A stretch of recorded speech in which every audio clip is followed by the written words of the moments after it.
Boa tarde, senhoras e senhores deputados. Pedia que tomassem os vossos lugares para podermos iniciar a nossa segunda audição da tarde. Como sabem, temos hoje a audição da CUFCOP, que é feita por videoconferência. A CUFCOP é representada nesta audição pelo Sr. Joaquim Pequicho, Vice-Presidente e Diretor Executivo, que eu julgo que já está online. Penso que sim. Estão-me a ouvir bem? Estão-me a ouvir bem? Sim. Muito bem. Também houve do seu lado, certo? Perfeitamente. Muito obrigado. Então, estamos em condições. Portanto, eu julgo que já estará ciente da forma, da dinâmica, digamos, da nossa reunião. O Grupo Parlamentar do Partido Socialista, que é o requerente, terá 6 minutos mais um, portanto 7 minutos para, digamos, ser o primeiro a questionar no âmbito desta audição, e depois responderá a cada um dos grupos parlamentares, dispondo exatamente do mesmo tempo. Na segunda ronda, depois eu farei a explicação no momento, havendo inscrições, mas digamos que terá o tempo que corresponder às perguntas que lhe foram feitas, sendo que cada deputado que se inscreva terá 2 minutos. Portanto, temos connosco neste momento 3 grupos parlamentares. Da parte do grupo parlamentar do PS, quem é que iniciará? O Sr. Deputado Armando Mourisco, faz favor, tem a palavra. 7 minutos. Muito obrigado.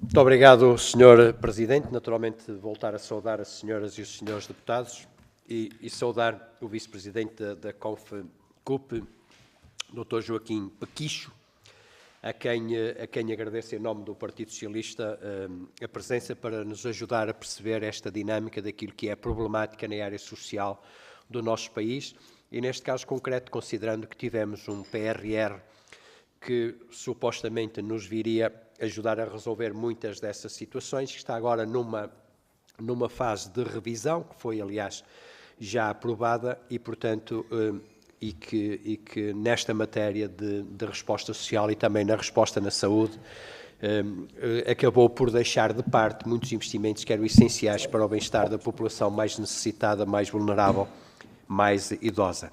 Com a retirada destes 263 milhões de euros que foram alocados a outras áreas, foram camas de cuidados continuados que ficaram por executar, foram ERPs que ficaram por fazer, foram lugares de creche e também a habitação acaba por ser penalizada.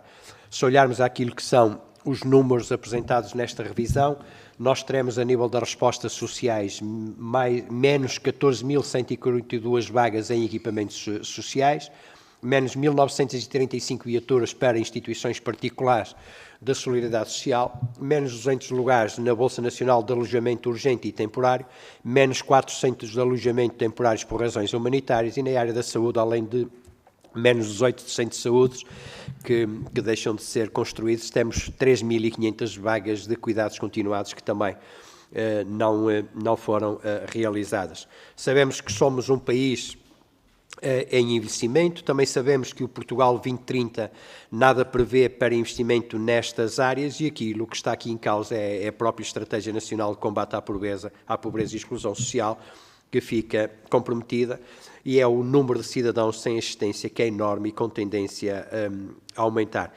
É certo que o dinheiro vai ser gasto, não vamos perder dinheiro do PRR, mas também não deixa de ser verdade que os problemas na área social vão se manter. Ainda há pouco ouvíamos aqui o representante da União das Misericórdias dizer que o futuro das IPSS é o futuro do país, o que não deixa de ser verdade, considerando o índice de envelhecimento e a resposta que o Estado não é capaz de dar e que é dado pelas instituições de solidariedade social. Por isso, perante este cenário, Dr. Joaquim, perante estes números e perante esta revisão que foi feita e portanto, considerando estas respostas que deixam de existir, eu questiono qual é o índice de preocupação que vê nesta matéria e nestas retiradas e, sobretudo, não conhecendo nós um plano B, um plano de futuro de financiamento alternativo e um plano de futuro de respostas sociais para os nossos idosos, que propostas é que a CONFECUP poderá trazer a esta Comissão que nós possamos também enfim, devolver ao Governo para que possamos ajudá-los a concretizar. Que é esse o objetivo? O objetivo é que nós sejamos capazes de apresentar propostas positivas, porque este é um assunto demasiado sério. Estamos a falar de seres humanos, estamos a falar de dignidade humana, estamos a falar sobretudo daqueles que mais precisam. E, portanto, como é que vê a vossa instituição estes números, a retirada destes milhões e a retirada e a perda destas respostas, e como é que vê o futuro da solidariedade no nosso país? Muito obrigado. Muito obrigado, Sr. Deputado Armando Mourisco. Tem, portanto, a palavra agora o Sr. Joaquim Pequicho para responder. Tem 7 minutos. Faz favor. Muito obrigado, Sr. Presidente. Naturalmente, cumprimentar todos os Srs. Deputados, Sr. Presidente, os Srs. Deputados, e naturalmente agradecer o facto e a amabilidade de me permitirem participar de forma remota, mas isto, outras circunstâncias e a agenda de trabalho fez com que eu estivesse fora do país e por isso a razão pela qual não pude estar aí presencialmente para partilhar aqui as preocupações. Preocupações essas que foram amplamente partilhadas na altura da revisão a 31 de outubro, quando na Comissão Nacional de Acompanhamento tivemos acesso à proposta de revisão, mas queria dar uma nota breve me parece que é importante, e estando na Comissão, na sexta Comissão de Economia e Coesão Territorial, parece-me importante fazer referência a isto. A economia social, onde obviamente as cooperativas são parte integrante, eu represento a Confec-CUP, que é a Confederação Cooperativa Portuguesa, represento também a FENACERS, que é a Federação Nacional das Cooperativas de Solidariedade Social, mas olhando para a economia social, eu habitualmente digo que a economia social ela é a economia, obviamente é a humanização da economia, é a forma mais altruísta da economia, mas ela não é somente altruísta, é a economia. E, naturalmente, estar na sexta Comissão de Economia e Coesão é um passo importante para entendermos e olharmos com este olhar mais fino do que é a economia social e nem sempre, e fugimos um pouco às vezes àquela ideia pré-estabelecida que a economia social fica circunscrito ao setor social e solidário. No caso concreto das cooperativas, nós representamos desde os 12 ramos cooperativos, vamos ver, desde o artesanato até à solidariedade social, passando pelo crédito, pela cultura, pelo ensino, pelas pescas, e para termos uma ideia de valor, porque é que eu estou a referir isto, estamos a falar de mais de 2.000 cooperativas que existem em Portugal, 2.200 cooperativas, estamos a falar mais de 26 mil postos de trabalho, de 610 milhões de euros em salários, com 80% dos trabalhadores com contratos a termo e mais de 50% desse trabalho é cooperativo e feminino.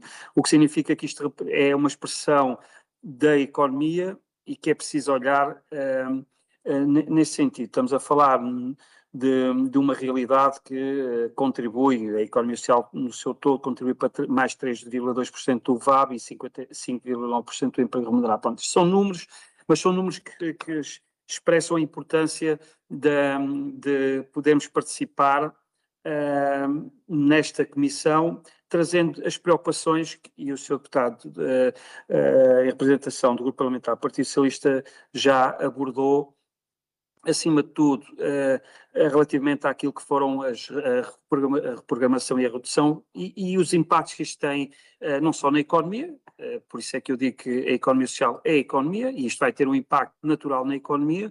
Não podemos ver o investimento social como um custo, mas sim como um investimento, tal como a palavra refere. E, naturalmente, tudo o que é reprogramação tem impacto, acima de tudo, tem impacto na economia, mas eu diria, de uma forma mais precisa, tem impacto na vida das pessoas.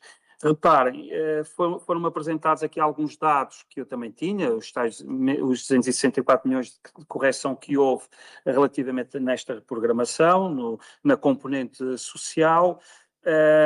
Estamos a falar em menos de 14 mil lugares em equipamentos sociais, o que significa que são menos de 14 mil pessoas que terão uma resposta relativamente às suas necessidades, e parece-me que é aqui que temos que começar a entrar nesta visão de humanização dos impactos que às vezes a economia tem.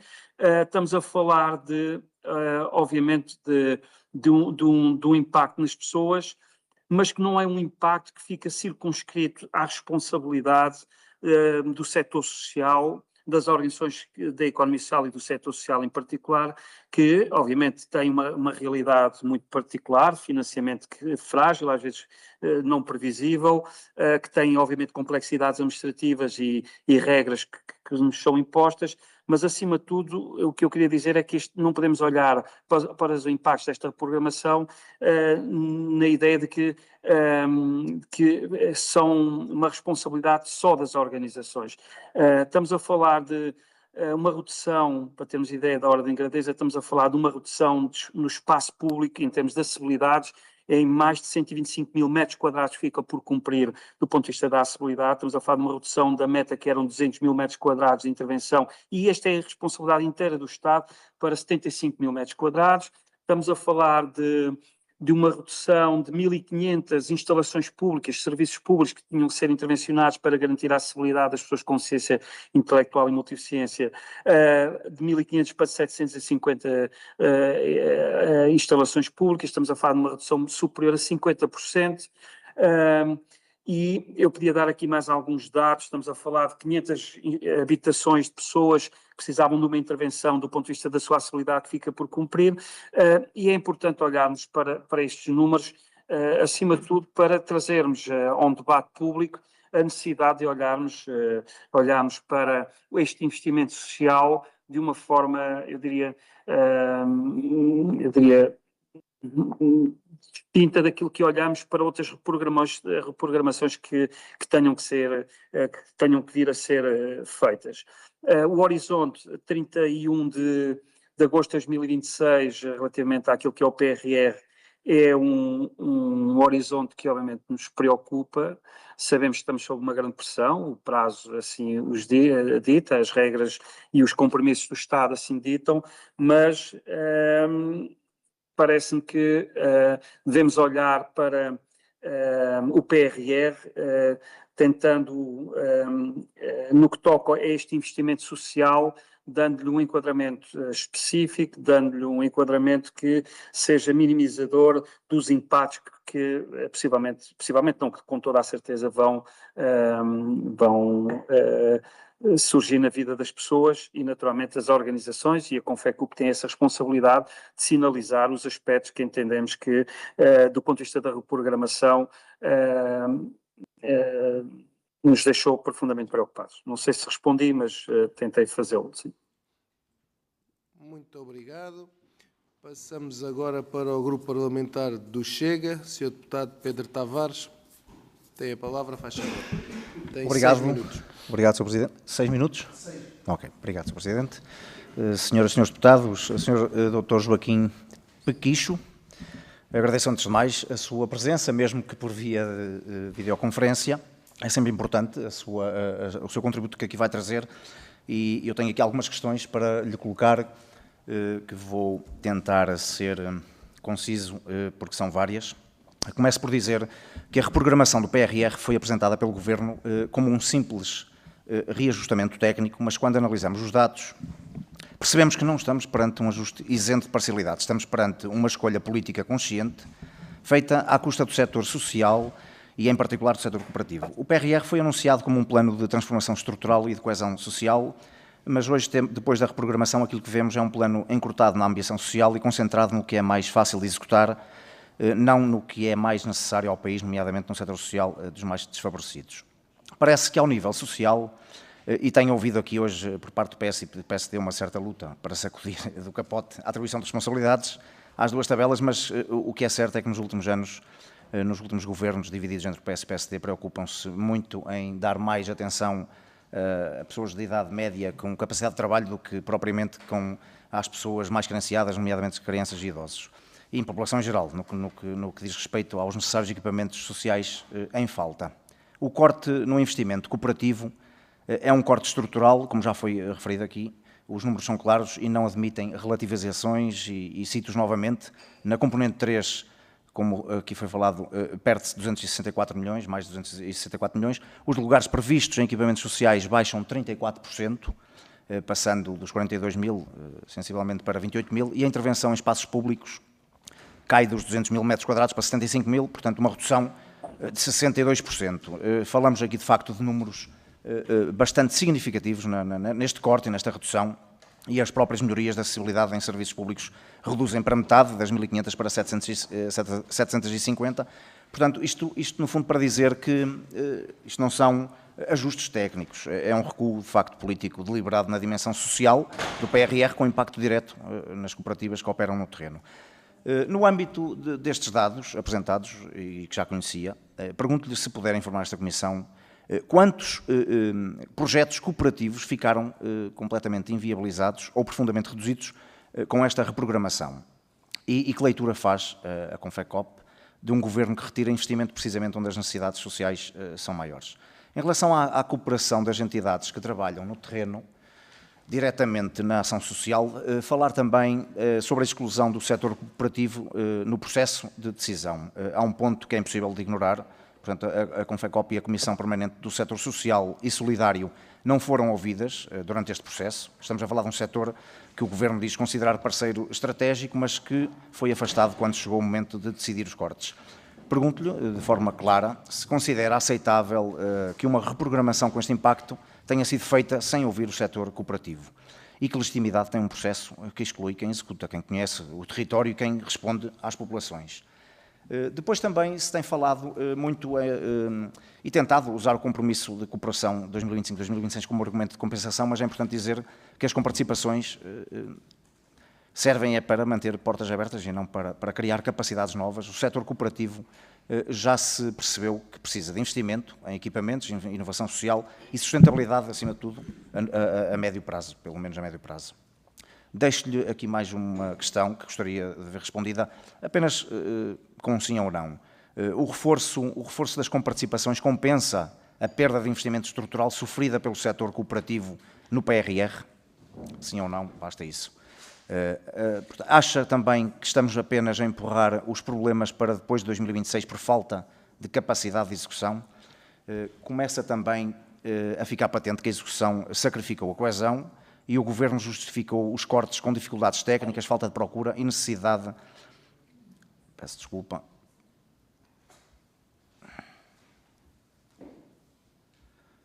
Peço desculpa, perdi-me aqui no... Ok. O Governo justificou, como estava a dizer, os cortes com dificuldades técnicas, falta de procura e necessidade de acelerar a execução. Mas, na verdade, a questão é política e desde quando é que a dificuldade de execução passou a justificar o abandono da coesão social? Pergunto-lhe também se a Confecop concorda que se tenha privilegiado a contabilidade financeira em detrimento do impacto social, ou melhor, compreende estas decisões e se as aceita. Este PRR reprogramado continua a merecer o nome de Plano de Recuperação Justo e Inclusivo? Gostaria também de falar e alertar para o pós-PRR e o risco real de abandono do setor cooperativo. Portanto, o PRR termina em final de agosto de 2026. Sabemos que o envelhecimento da população, a exclusão social e a falta de respostas não terminam em 2026 e o Grupo Parlamentar do Chega vê também com enorme preocupação o aumento da população envelhecida em Portugal e os dados recentes do Instituto Nacional de Estatística confirmam o acentuar do envelhecimento do país, sendo um dos mais envelhecidos do mundo. Para terminar, Sr. Presidente, vamos ao final da execução do PRR. Sr. Vice-Presidente Joaquim Pequicho, um último contributo que lhe peço, que nos poderá deixar nesta audição e que acho importante, gostaria que indicasse a esta Comissão de Economia e Coesão Territorial as vossas preocupações e previsões do que poderá acontecer após terminarem os investimentos do PRR.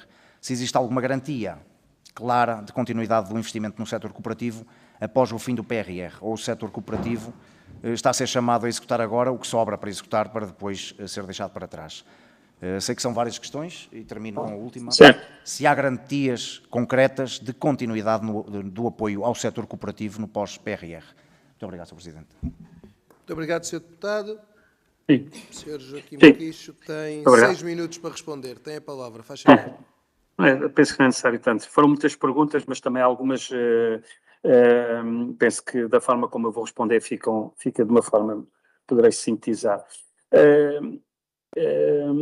Naturalmente, como eu referi, o impacto desta reprogramação é um impacto que é um impacto social, é um impacto nas pessoas e, naturalmente, é um impacto na coesão territorial. Essa é uma questão que é inquestionável.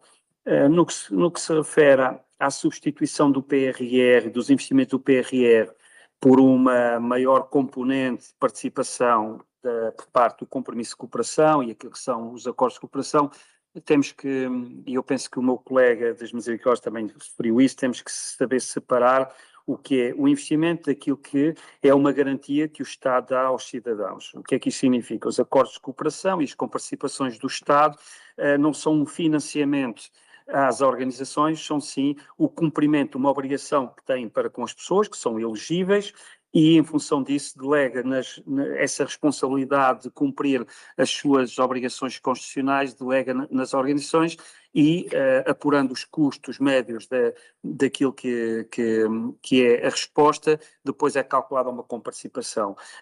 Isto parece-me que também clarifica algumas das questões que foram colocadas.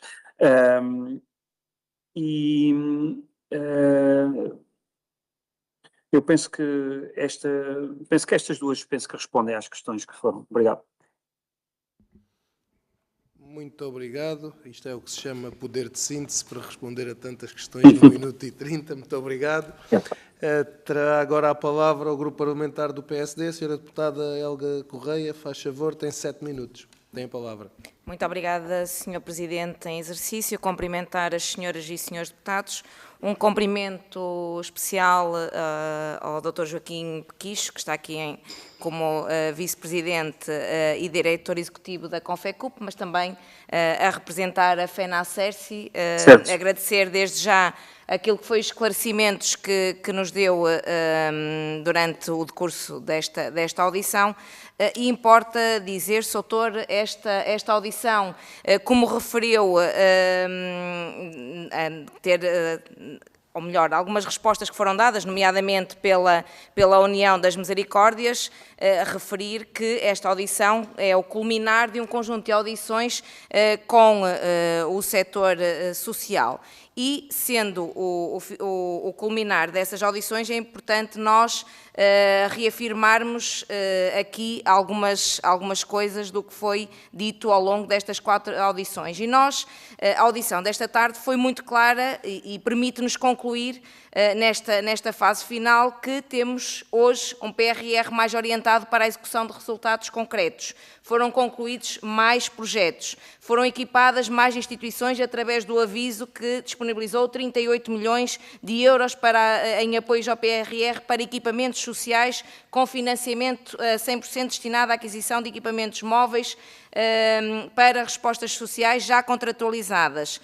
O Sr. referiu aqui, e referiu aqui um conjunto de a redução de camas de 42.142 para 28.000 lugares, equipamentos sociais, os 200.000 metros quadrados para 75.000 metros quadrados de espaço público com melhorias de acessibilidades e por aí fora. Falou também da questão da redução das 500 habitações de pessoas que ficam por cumprir. A pergunta que se coloca aqui era, se não tivesse sido feita esta revisão de simplificação, e seguindo aquilo que vinha do anterior governo, não é? Se este governo seguisse o que vinha a ser feito, a pergunta que se coloca é: conseguiríamos concluir e dar seguimento e à implementação destes lugares tal e qual estava o PRR, sem termos feito uma revisão de simplificação? É que é importante nós também esclarecermos isto, porque estamos aqui, houve aqui alguma confusão do Partido Socialista e dizer ao Sr. Deputado Chega, não estamos aqui a medir quem é que fez mais ou quem é que fez menos, mas às vezes é importante nós situarmos no espaço. E o Dr. Manuel Lemos, a semana passada, fez aqui um calendário, ou fez aqui um historial relativamente ao PRR, àquilo que tinha sido feito no anterior governo, que fez chamar um bocadinho o Partido Socialista à terra, no sentido também de quem não acompanhou estas matérias conseguir perceber aquilo que estava a ser feito, de onde partimos, onde estamos e onde queremos chegar. E aquilo que este governo tem feito e aquilo que o governo tem definido a nível de políticas públicas é: nós temos o PRR, temos verbas, mas não basta prometer, não basta falar em números bonitos, mas depois no terreno nós não conseguimos executar. Eu recordo-me quando a AD chegou ao governo, ao nível das acessibilidades, nós tínhamos meia dúzia de casas com as acessibilidades já concretizadas. Por isso, Sr. Doutor, era perceber se realmente com esta reformulação nós conseguimos chegar ao termos mais projetos concluídos. Se nós não tivesse sido feita esta revisão e a reformulação das metas e marcos, se, no seu entendimento, se nós íamos cumprir com aquilo que inicialmente estava projetado, porque é importante clarificar isso, porque senão muitas das vezes dá-se a entender que houve uma revisão e uma simplificação, que aquilo que pretendia era se termos um PRR mais simples, mais claro, mais orientado para resultados, que era aquilo que nós não tínhamos no passado. E é importante perceber, porque essa revisão foi fundamental para diminuir a carga administrativa, a carga burocrática e processual, e ainda para evitarmos perdas financeiras por incumprimento de marcos e metas que, no nosso entendimento, não eram execuíveis.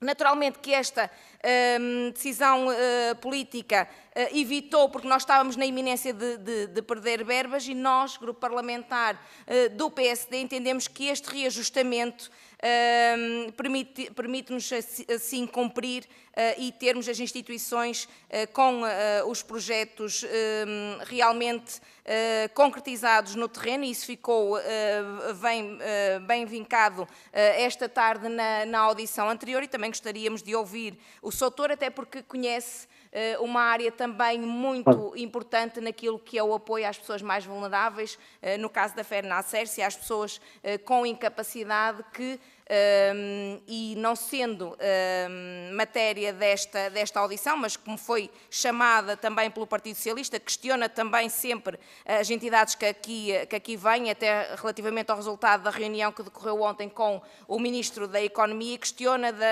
relativamente à concretização dos 50%, e é aqui o doutor José Rabassa explicou claramente que quando falamos em 50% tem a ver com a comparticipação do Estado ao nível das respostas sociais, mas, Sr. Doutor, perceber da vossa parte, e uma vez que também falou na questão do acordo de cooperação, se tem havido ou não da parte do Governo o diálogo fundamental, e se está a haver um trabalho profícuo, até porque este Governo foi aquele que houve uma adenda ou um apoio extraordinário às instituições em 4 respostas sociais. Foi este Governo que permitiu às instituições uma estabilidade financeira e maior previsibilidade. Sabem sempre quando é que vão receber da parte do Estado aquilo que é a comparticipação fundamental para prestar o apoio às pessoas mais vulneráveis, e gostaria de ouvir também, não sendo matéria desta audição, como disse, mas referindo-a, gostaria também de ouvir nessa matéria, e mais uma vez,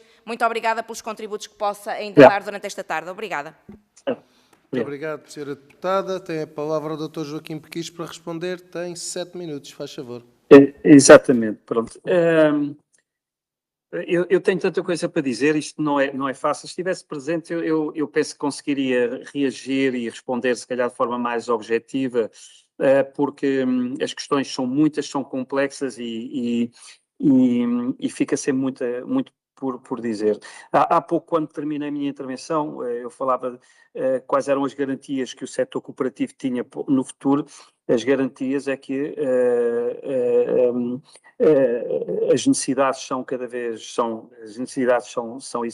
existem, vão continuar a existir no futuro, e a missão das organizações é dar resposta a essas mesmas necessidades, e por isso pensamos que a garantia que temos de futuro é de continuarmos a colocar o setor social como uma prioridade, eu diria, do próprio país.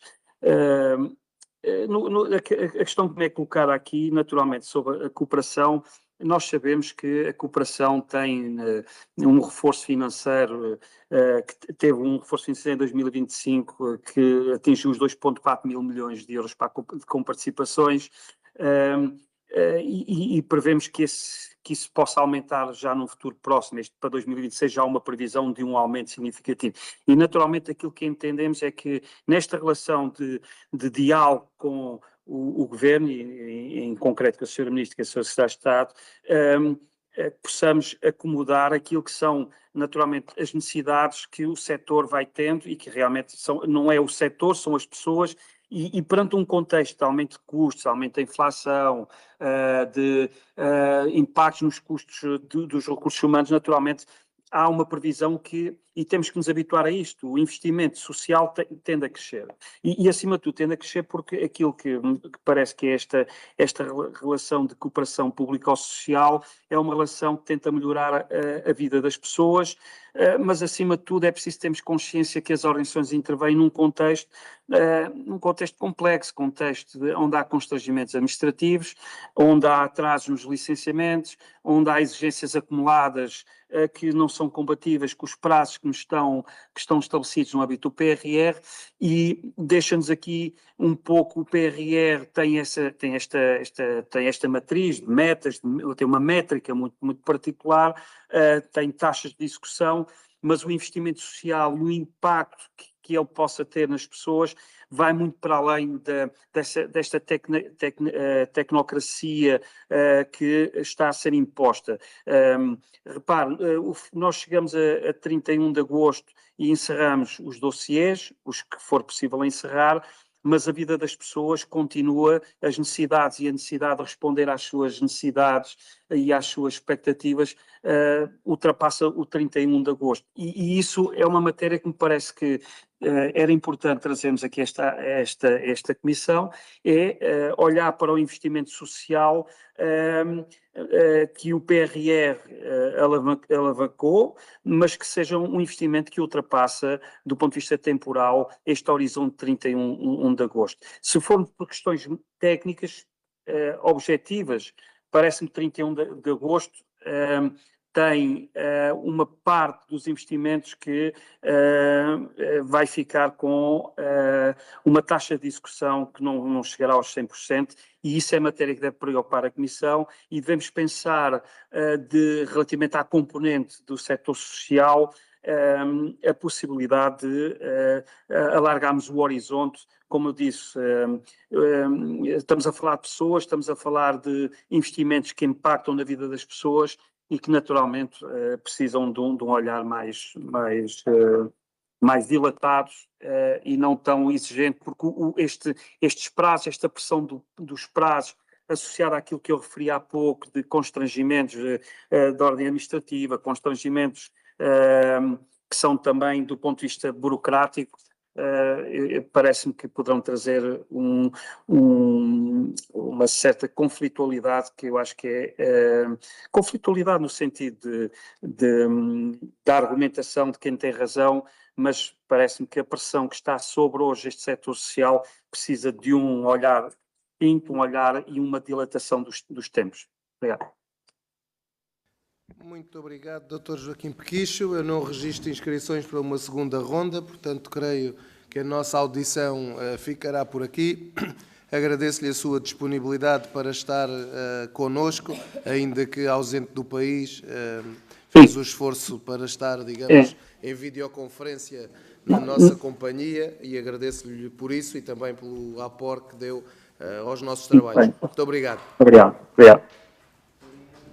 Encerramos, portanto, a reunião por hoje. Amanhã a nossa comissão reunirá novamente às 11 da manhã, já sob a presidência do deputado Pedro Coimbra. Muito obrigado a todos.